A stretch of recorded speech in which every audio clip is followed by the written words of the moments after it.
Okay, I just want to share a fun story. When I first met Rodney Dangerfield, I was running the New York City Improv up on 44th Street, 9th Avenue. It's an area called Hell's Kitchen. Didn't really have a great reputation, but I'll tell you something. I never really felt unsafe up there. I mean, I used to leave at 3:30, 4 o'clock in the morning, walk over to Times Square and get a taxi to get back to my neighborhood. But it was something, like anywhere else in New York City, kind of had to be aware of your surroundings. This was I think it was a Sunday night. We weren't all that busy. It was like late winter, early spring. It was damp outside, kind of wet, hazy kind of thing. And I was working with my two favorite door guys, Dave Attell and Chris Murphy. Yes, you heard that correct.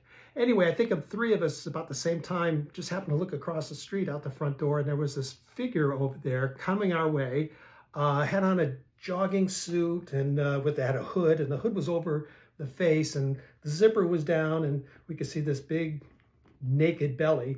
And again, it was coming across 44th Street, so we were kind of programmed when we saw something like this happening, go to the door and lock it. Anyway, they were running to do that, and I looked again. I went, wait a minute. I said, that's Rodney. And we stopped and we looked.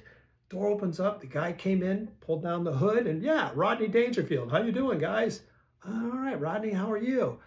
Then I asked him, and I mentioned this before, when a celebrity comedian would come in, I'd ask, do you want to go on stage and say hello to the audience? Now, here's some inside scoop about Rodney that maybe some of you don't know.